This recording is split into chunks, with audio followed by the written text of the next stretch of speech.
Matthieu 21, à partir du verset 33. Donc la parabole des vignerons. Écoutez une autre parabole. Il y avait un homme, maître de maison, qui planta une vigne. Il l'entoura d'une haie, y creusa un pressoir et bâtit une tour. Puis il la ferma à des vignerons et quitta le pays. Lorsque le temps de la récolte fut arrivé, il envoya ses serviteurs vers les vignerons pour recevoir le produit de sa vigne. Les vignerons, s'étant assis, saisis de ses serviteurs, battirent l'un, tuèrent l'autre et lapidèrent le troisième. Il en envoya encore d'autres serviteurs, en plus grand nombre que les premiers. Et les vignerons les traitèrent de la même manière. Enfin, il envoya vers eux son fils, en disant « Ils auront du respect pour mon fils. » Mais quand les vignerons virent le fils, ils dirent entre eux « Voici l'héritier, venez, tuons-le et emparons-nous de son héritage. » Et ils se saisirent de lui, le jetèrent hors de la vigne et le tuèrent. Maintenant, lorsque le maître de la vigne viendra, que fera-t-il à ces vignerons ? Ils lui répondirent, les disciples, « Il fera périr misérablement ces misérables, et il affermira la vigne à d'autres vignerons, qui lui en donneront le produit au temps de la récolte. » Jésus leur dit, « N'avez-vous jamais lu dans les Écritures ? La pierre qu'ont rejetée ceux qui bâtissaient est devenue la principale de l'angle. C'est du Seigneur que cela est venu, et c'est un prodige à nos yeux. C'est pourquoi je vous le dis, le royaume de Dieu vous sera enlevé et sera donné à une nation qui rendra les fruits. Celui qui tombera sur cette pierre s'y brisera, et celui sur qui elle tombera sera écrasé. » Après avoir entendu ces paraboles, les principaux sacrificateurs et les pharisiens comprirent que c'était d'eux que Jésus parlait. Et ils cherchaient à se saisir de lui. Mais ils craignaient la foule, parce qu'elle le tenait pour un prophète. Jusqu'ici, la lecture de la parole de Dieu. Nous allons prier, et les enfants pourront aller à l'école du dimanche.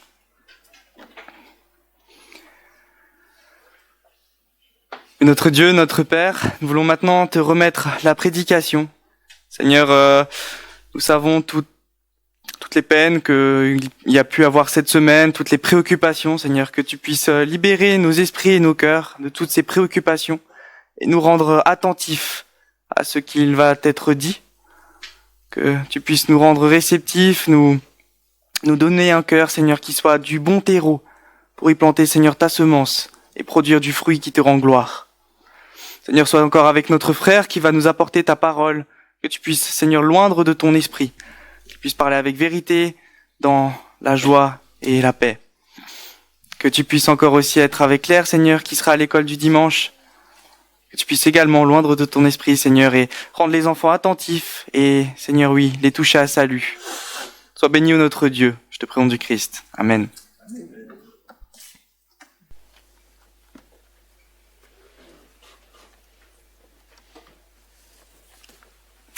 Bonjour à tous.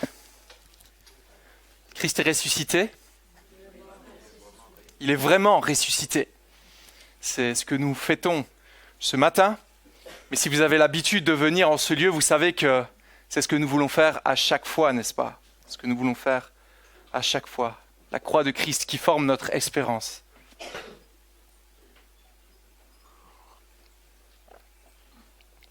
Connaissez-vous les Ides de Mars ? Les Ides de Mars, est-ce que ça vous évoque quelque chose ? Les Ides de Mars, celui qui a la réponse à ça, il aura toute mon estime. Alors, il ne s'agit pas d'un nouveau jeu de société, d'un nouveau jeu vidéo, même si ce serait un bon titre, c'est vrai. Encore moins de la dernière loi promulguée par le gouvernement, je vous rassure. Les Ides de Mars, ça nous ramène à une très vieille histoire, qui a lieu en l'an 44 avant Jésus-Christ. C'est précisément un 15 mars tristement célèbre. Vous savez ce qui s'est passé lors de ce 15 mars 44 avant Jésus-Christ, l'an 44 avant Jésus-Christ ? C'est le moment où César est empereur et est au sommet de son pouvoir à Rome. Il règne, il est toute l'autorité qu'il peut avoir sur toutes ces contrées qu'il domine, mais certains sénateurs, avec lui, commence à craindre qu'il devienne un tyran. qu'ils prennent une trop grande place. Alors que font-ils? Suite à leur réflexion, eh bien, ils organisent un complot pour l'assassiner. Un complot pour l'assassiner. Parmi eux se trouve Marcus Junius Brutus, un homme que César considérait presque comme son fils. Il avait pris sous son aile, il avait une énorme estime pour lui, il avait passé énormément de temps avec lui, et pourtant là, il conspire contre lui. Et ce fameux jour des Ides de mars, donc ce 15 mars, dans le Sénat, il se retrouve seul avec César, et les conspirateurs l'entourent et le poignardent à tour de rôle à plusieurs reprises. Et là, comme on peut l'imaginer dans cette triste scène, César tente de résister. Il tente de résister à ses détracteurs de toutes ses forces. Il essaye de les repousser. Mais vous savez précisément ce qui lui a mis le coup de grâce? C'est pas les coups de couteau, c'est pas le nombre de personnes, mais c'est, comme je l'ai entendu, c'est lorsque César a réalisé que celui qu'il considérait comme son propre fils était tourné contre lui. Ce qui a donné la tristement célèbre phrase « Tu quoque brute, toi aussi, mon fils. Toi aussi, mon fils. » À cet instant, César comprend que même ses plus proches alliés l'ont abandonné. Et là, il perd tout espoir. Et il s'effondre et il meurt tristement. Une douleur encore plus grande, plus meurtrière que les couteaux. Il est trahi par son propre fils. Mais tout ne s'arrête pas là. La vraie réaction ne vient pas de César, mais de ses partisans qui, lors de ses funérailles, notamment Marc-Antoine, pour ceux qui sont fans d'histoire, prononce un discours enflammé à la foule qui se trouve là et crée une émeute à Rome pour poursuivre et tuer tous ceux qui étaient contre César. Il y a une chasse aux conspirateurs massive et Brutus, qui était contre César, finira finalement par se suicider dans sa détresse. Pourquoi je vous raconte cette vieille histoire? Qu'est-ce que ça a à voir avec nous? Vous allez me dire peut-être, c'est la première fois que vous venez dans ce bâtiment et vous dites, mais moi l'histoire c'est pas trop mon truc, je vois pas trop ce que ça a à voir avec moi, ce que ça peut m'apporter. En plus, qu'est-ce que ça a à voir avec ce moment réjouissant de la Pâque, où on fête le Christ ressuscité? Eh bien, si je commence par là ce matin, c'est pour que vous puissiez réaliser ceci. Même si cette histoire est très ancienne, n'y a-t-il pas une réalité que vous connaissez, que nous connaissons? Un principe que l'on comprend, qui semble légitime dans cette histoire. Avez-vous déjà vécu une trahison? Ou avez-vous déjà trahi quelqu'un dans votre quotidien? Vous avez peut-être confié un secret important à un proche, votre conjoint, une personne qui avait toute votre confiance, un ami. Et quelques jours plus tard, vous vous rendez compte que votre secret, eh bien, tous le savent autour de vous. Rappelez-vous comment vous avez réagi, sans vouloir réveiller des souvenirs trop douloureux. J'espère que ce n'est pas le but ce matin. C'était quoi les fruits récoltés d'une trahison? Généralement, c'est assez évident pour tous. C'est choc, on est choqué. Pourquoi il a fait ça? Pourquoi? Il était mon ami. Tristesse. On se sent blessé, humilié. Et ensuite, la colère. On coupe les ponts dans le meilleur des cas, ou on cherche à se venger dans le pire des cas. Et vous voyez, si vous me suivez jusque-là, même si votre histoire n'est pas comme celle des Ides de mars, digne d'une série Netflix, on est d'accord, ce que l'on voit ici, c'est que même dans une trahison moderne, moins spectaculaire qu'un assassinat, eh bien, cela peut être émotionnellement tout aussi fort. La racine est la même, exactement. Ça peut être très violent. Et l'inverse d'ailleurs, quand on dit « bon, j'ai été trahi, mais bon, tant pis », c'est quoi la réaction que les personnes de notre entourage pourraient avoir? Mais il y a quelque chose qui ne va pas, c'est comme un déni de la réalité. Tu dois réagir, on t'a fait du mal, tu dois faire quelque chose. Est-ce que tu as vu ce qu'on t'a fait? C'est normal de réagir. Pourquoi est-ce normal? Eh bien parce que nous sommes des êtres de justice. Des êtres de justice. Nous ne pouvons pas supporter l'injustice. Dans pareille situation, il doit y avoir réparation. C'est comme ça. Vous avez peut-être noté qu'étrangement, cette histoire de César est assez proche d'une autre histoire, n'est-ce pas? Une autre histoire tout aussi honteuse, scandaleuse, même bien pire que ça. C'est l'histoire de la plus grande trahison au monde. Quelques années plus tard, c'est ce que nous sommes rappelés ce matin, ceux qui étaient avec moi vendredi passé, on en a parlé largement, c'est le rejet le plus grave de l'univers et ses conséquences. C'est le premier point pour nous ce matin. Le rejet le plus grave de l'univers et ses conséquences. Imaginez un instant avec moi, un Dieu créateur, un Dieu qui existe de toute éternité, un Dieu qui crée par sa seule parole. Il dit et la terre se forma. La terre, la planète Terre telle que nous la voyons, par sa seule parole, il crée toutes choses. Il dit à la mer d'aller se placer dans un endroit précis. Et là, l'orgueil de ces vagues obéit précisément à Dieu. Il parle aux plaines d'aller se mettre dans certains endroits. Et les plaines, telles qu'on les connaît, vont se mettre précisément là où Dieu l'a voulu. Il crée les animaux par sa seule parole. Les animaux lui obéissent et font ce pourquoi ils ont été créés.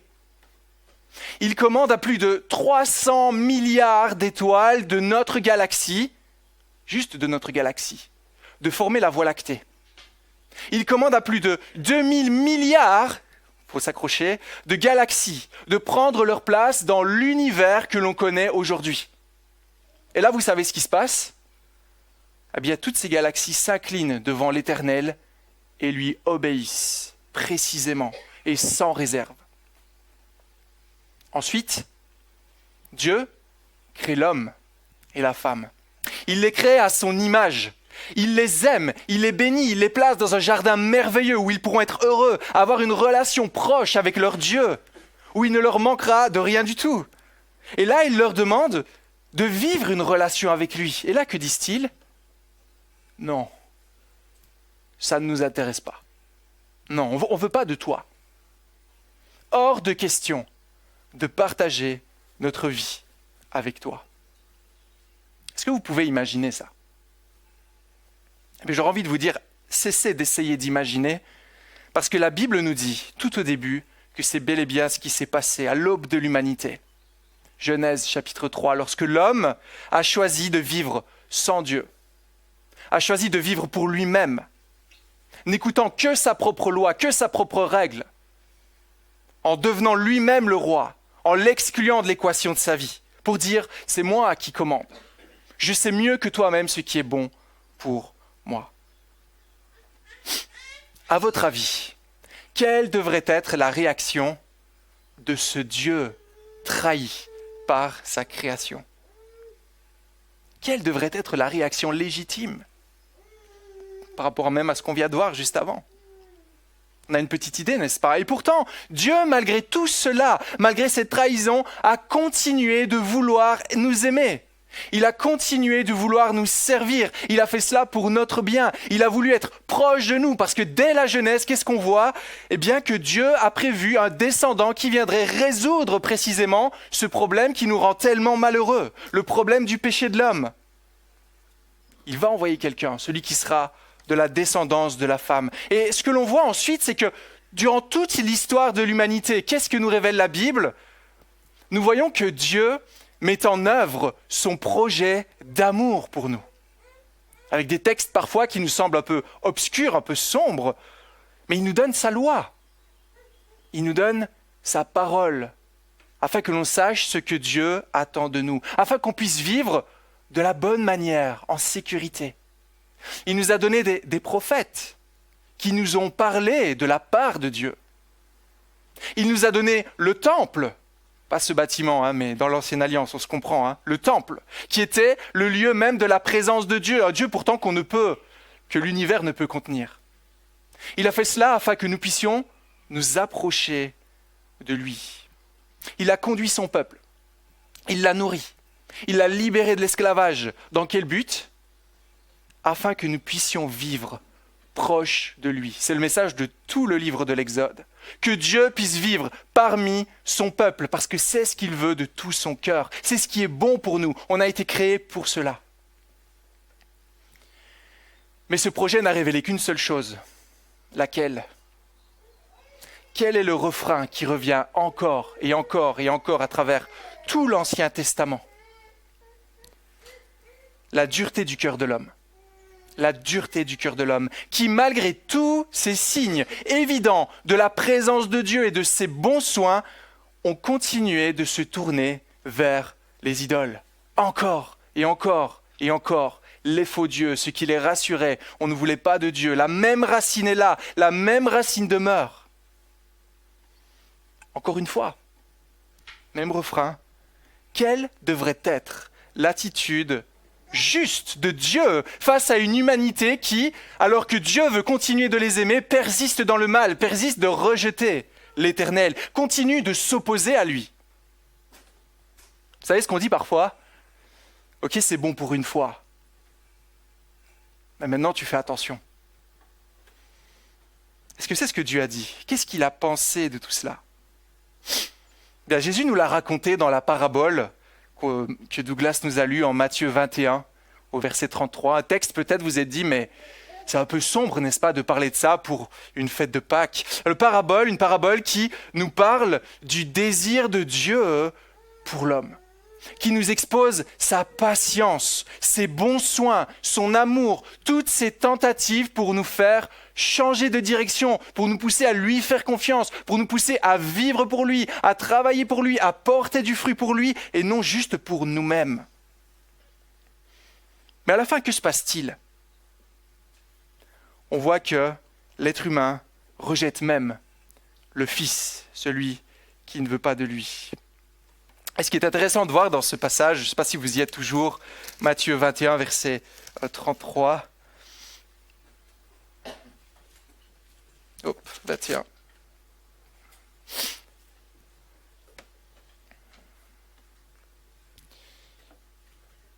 Verset 41. Donc on voit toutes ces vagues des personnes qui viennent avertir, qui viennent pour prendre le fruit qui appartient à ce vigneron, à celui qui a tout placé, qui a planté cette vigne.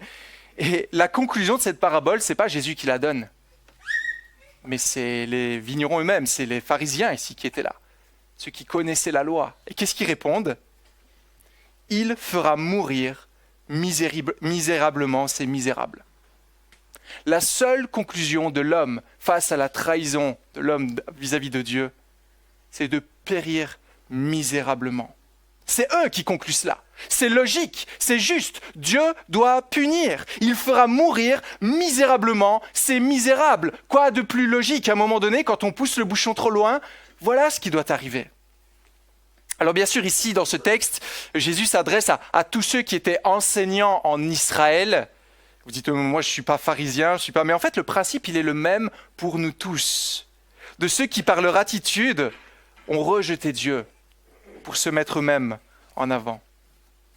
Et là, qu'est-ce qu'on devrait tous se dire ce matin face à cette trahison monstrueuse, horrible, la pire trahison de l'univers ? Eh bien oui, c'est normal, c'est juste. Honnêtement, moi-même, si j'étais Dieu, si j'étais à sa place, j'agirais comme cela. Mais Dieu, lui, connaissant toutes choses d'avance, qu'est-ce qu'il a fait ? Eh bien, il a quand même envoyé ce Fils.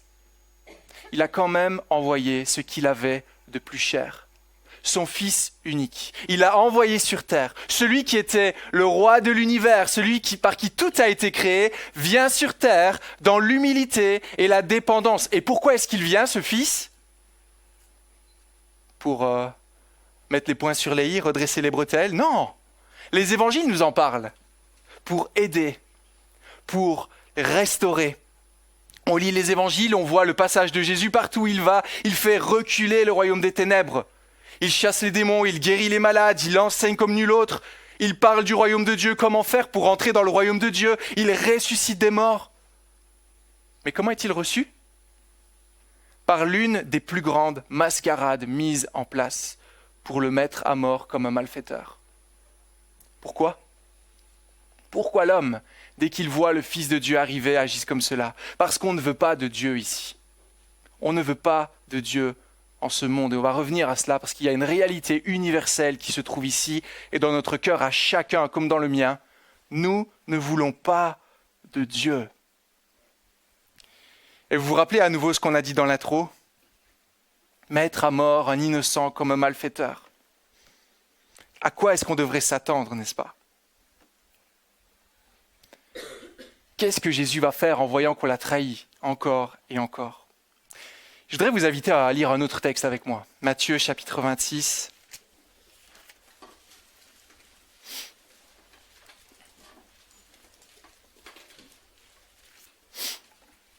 Vous dites peut-être être persécuté par des ennemis, c'est une chose. Si vous avez des personnes qui vous détestent, vous dites, mais c'est leur job, comprenez-moi. Me faire du mal, me blesser. Mais il y a une autre chose qui s'est passée d'encore plus douloureuse et cruelle pour Jésus. Vous vous rappelez ses disciples ? Ceux qui étaient proches de lui ? Ceux qui mangeaient avec lui, étaient enseignés par lui ? Ceux qui l'ont vu agir, faire des miracles ? Regardez, Matthieu chapitre 26, verset 31.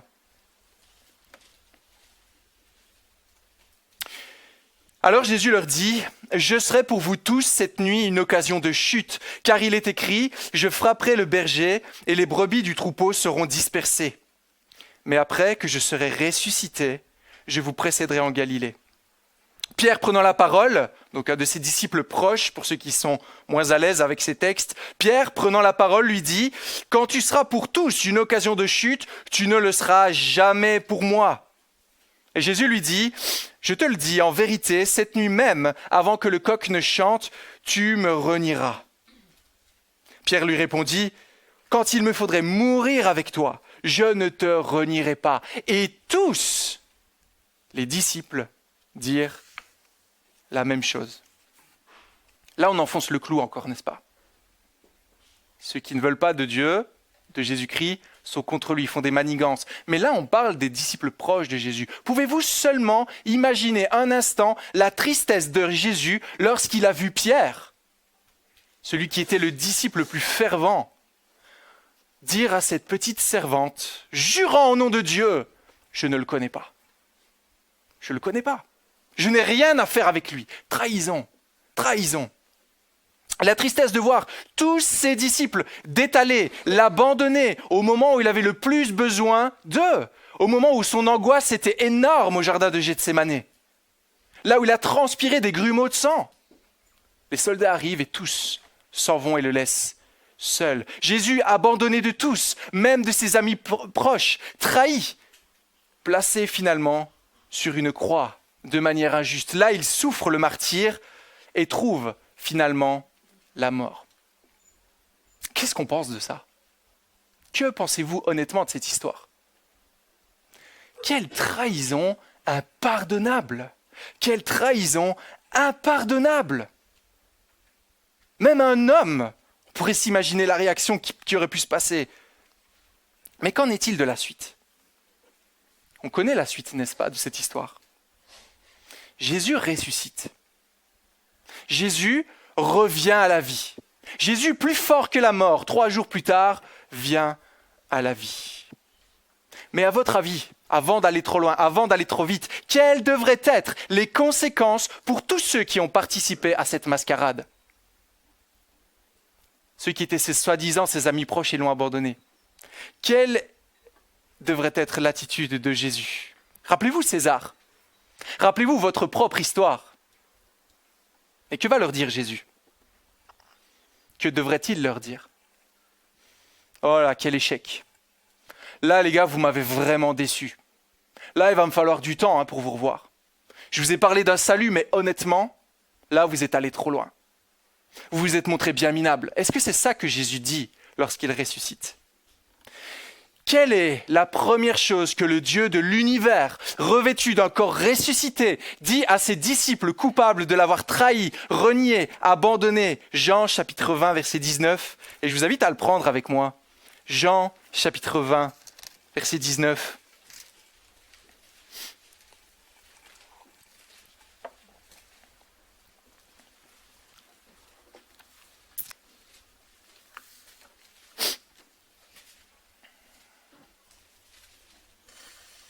Jean chapitre 20, verset 19. Le soir de ce jour, qui était le premier de la semaine, les portes du lieu où se trouvaient les disciples étaient fermées à cause de la crainte qu'ils avaient des Juifs. Jésus vint, il se présenta au milieu d'eux et leur dit « La paix soit avec vous ». Quand il eut dit cela, il leur montra ses mains, son côté. Les disciples furent dans la joie en voyant le Seigneur. Jésus leur dit de nouveau « La paix soit sur vous ». Qu'est-ce que vous pensez de cette parole de Jésus ? Moi, j'aurais envie de vous dire, mais on n'a pas raté quelque chose ici. Vous vous souvenez, la dernière fois où on a vu Jésus avec ses disciples, c'est bien le moment où ils se sont enfuis, dispersés. Et lorsqu'il revient, juste après avoir trahi, il leur dit ces mots. Et on arrive à notre deuxième point. Un cœur brisé pour nous donner la paix.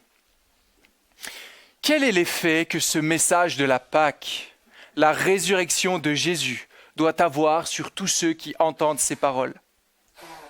Chers amis, ce passage en particulier qu'on vient de lire, il doit nous sidérer si on réalise l'enjeu de ce texte. Il doit nous stupéfier, il doit nous paralyser. Jésus dit, la paix soit sur vous. Frères, il n'y a pas de condamnation.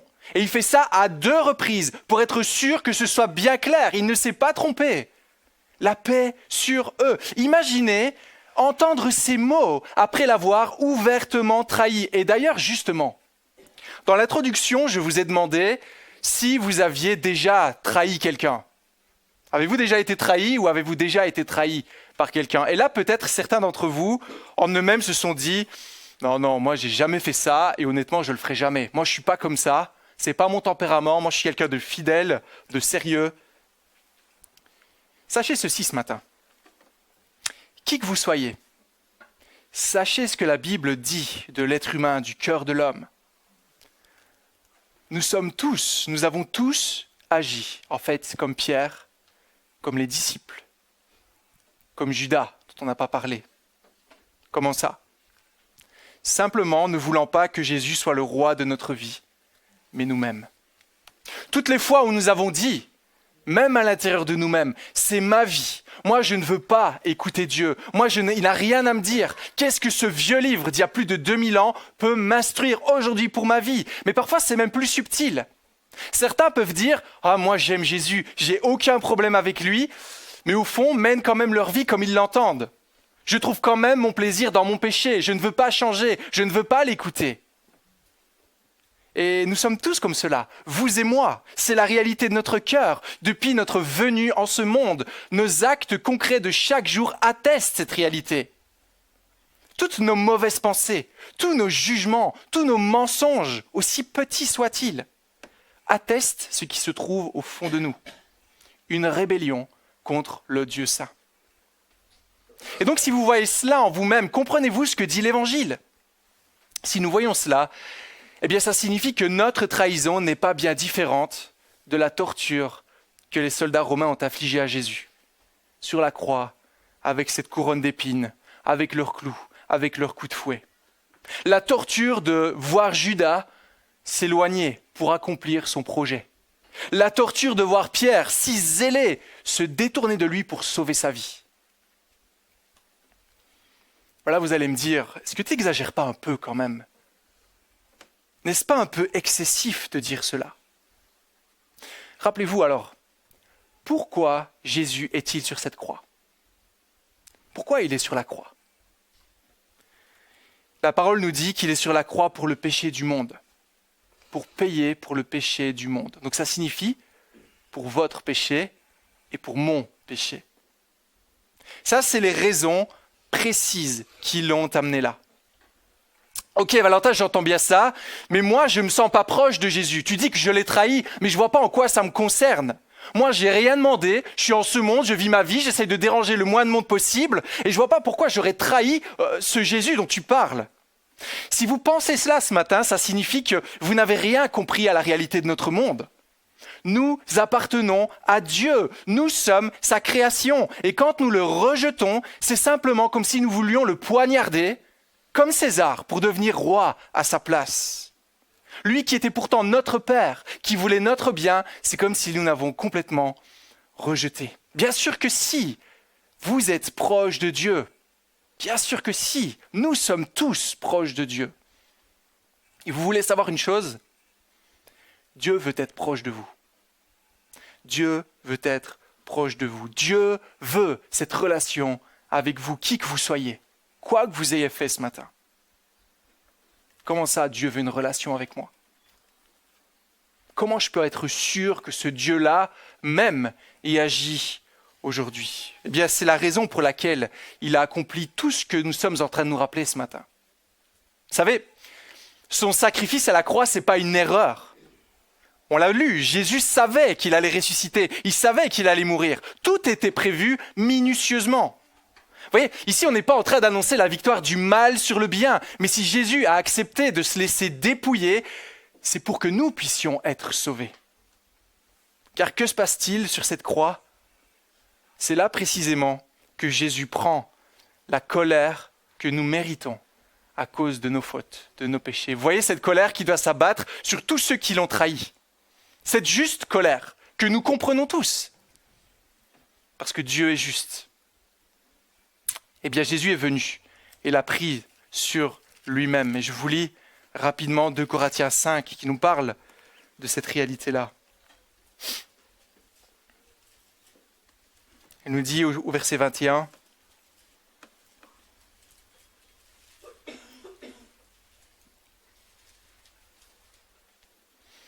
celui qui n'a pas connu le péché, Jésus-Christ donc, il l'a fait devenir péché pour nous, afin qu'en lui, nous devenions justice de Dieu. Qu'est-ce que ce verset est en train de nous dire?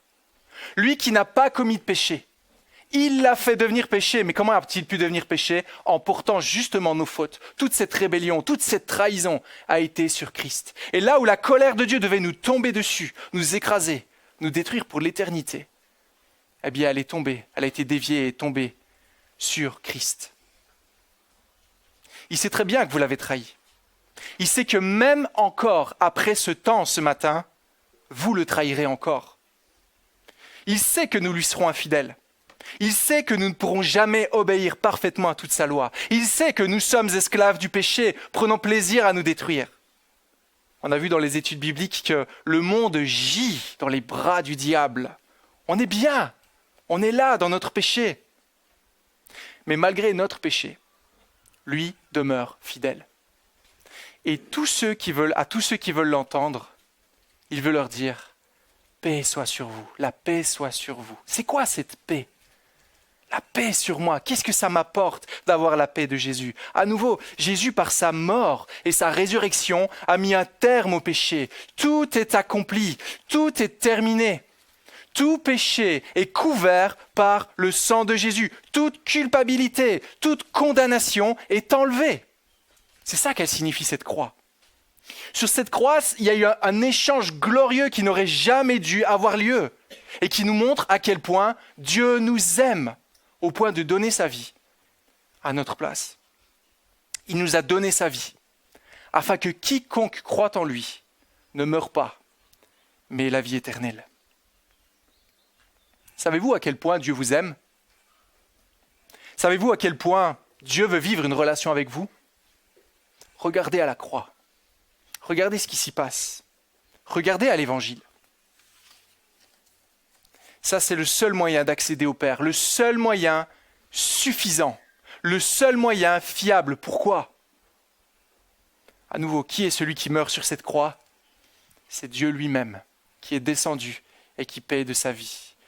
Car il fallait Dieu pour résoudre notre problème avec un Dieu saint. Rien de moins que cela. Et donc en Christ, nous pouvons nous approcher de lui. Il devient notre Père. C'est ce que nous dit l'Écriture. Mais il devient notre Père, pas de manière poétique, pas de manière théorique, mais concrètement, car il vient vivre en nous. Et comment ça peut être possible que Dieu puisse vivre aussi proche de cela de nous? Eh bien, c'est uniquement si notre dette, si notre trahison est entièrement payée, effacée. Donc comprenez ça ce matin, alors qu'on regarde à ce qui s'est passé sur la croix. il suffit pas d'effacer le tableau. Il suffit pas de devenir meilleur. Il suffit pas d'essayer de se racheter un petit peu, d'essayer de devenir une meilleure personne. Il suffit pas d'essayer d'être la meilleure version de soi-même. Vous ne serez que la meilleure version d'un pécheur. Nous avons besoin du Seigneur, mort pour nos péchés et ressuscité pour notre justification.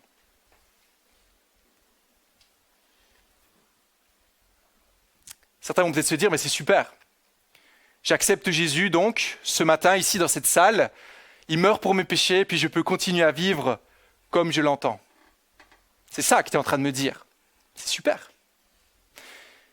Si vous dites cela, c'est que vous n'avez pas compris l'évangile. Je vous le dis directement. Comprenez-vous ce qu'on est en train de dire ici ? Jésus nous aime à un point tel qu'il prend sur lui notre trahison comme si c'était lui-même qui l'avait commise. Vous réalisez ça ? Lui qui était si proche de son Père au niveau de la Sainte Trinité. Quand il prend cette offense, il prend sur lui cette trahison. Et c'est un peu comme s'il disait à son Père, non, c'est pas lui qui t'a trahi, c'est moi qui t'ai trahi. C'est moi qui t'ai trahi.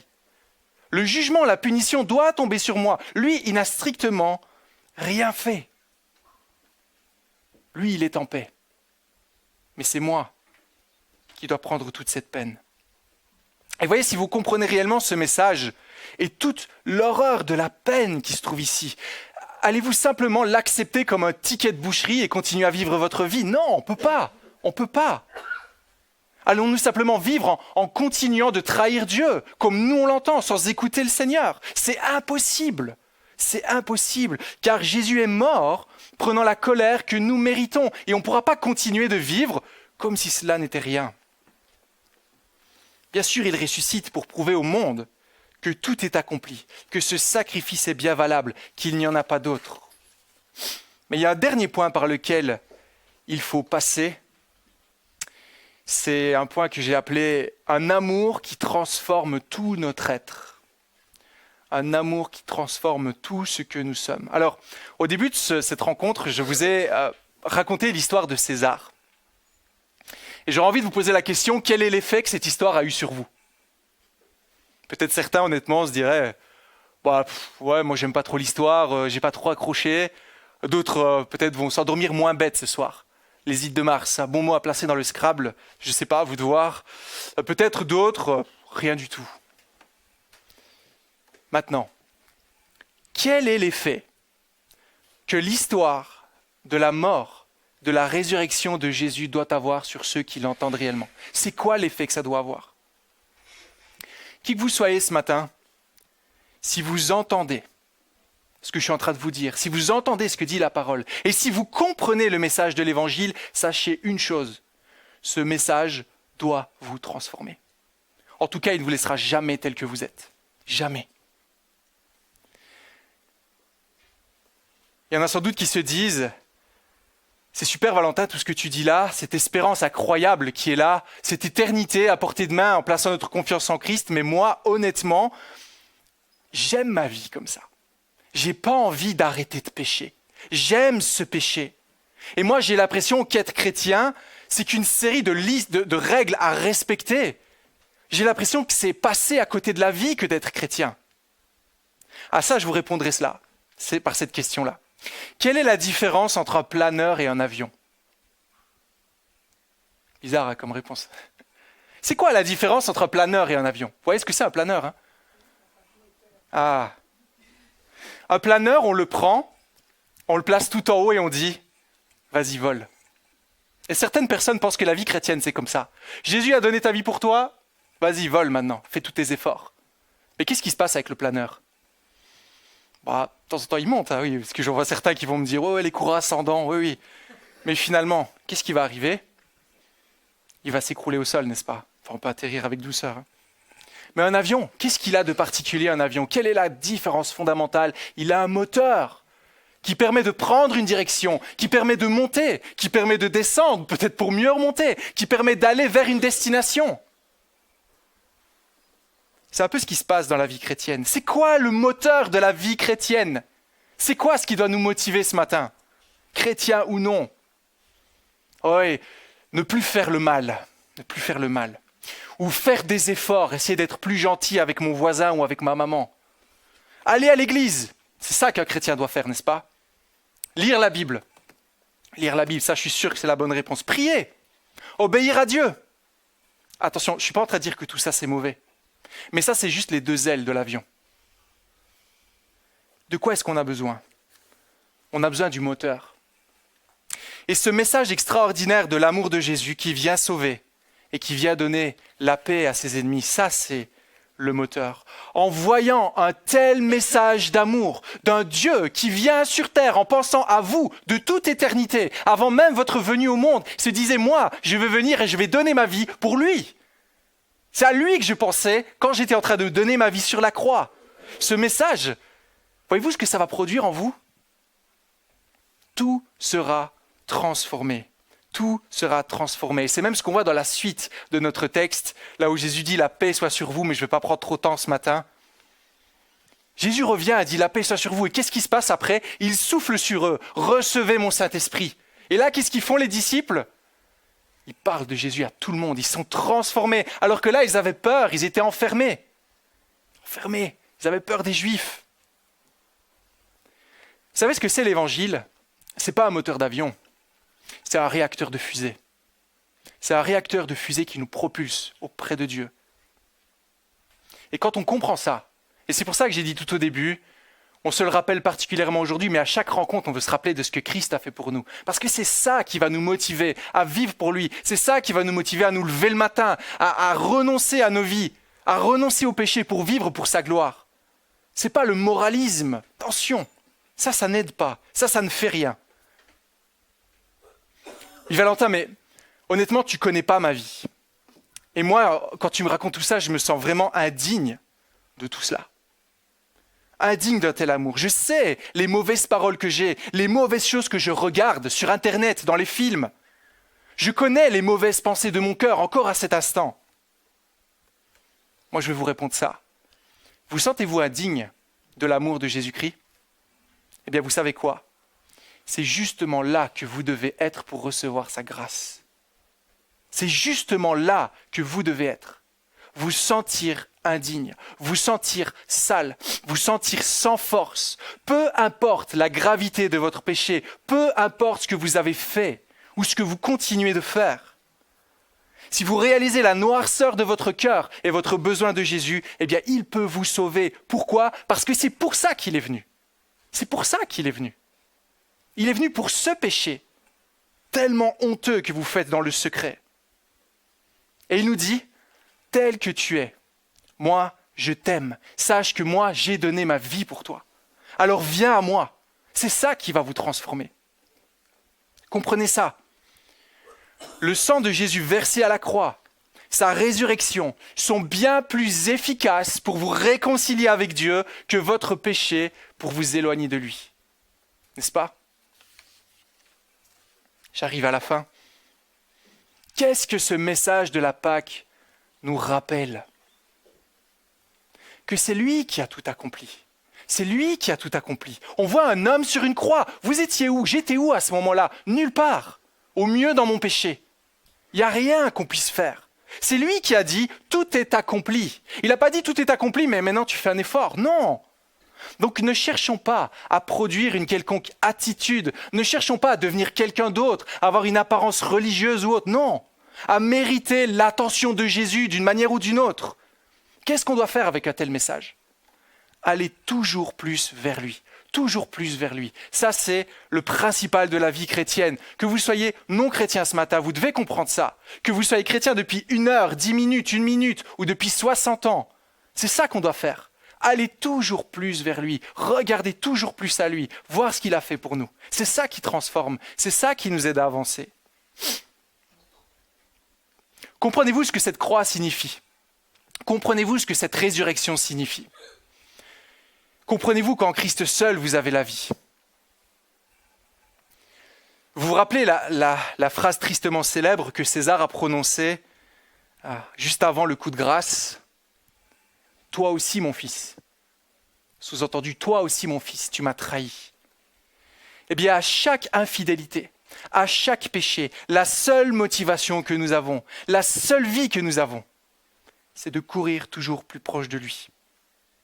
Et de l'entendre nous dire, Pour toi aussi, mon fils. Pour toi aussi, ma fille. J'ai donné ma vie à la croix.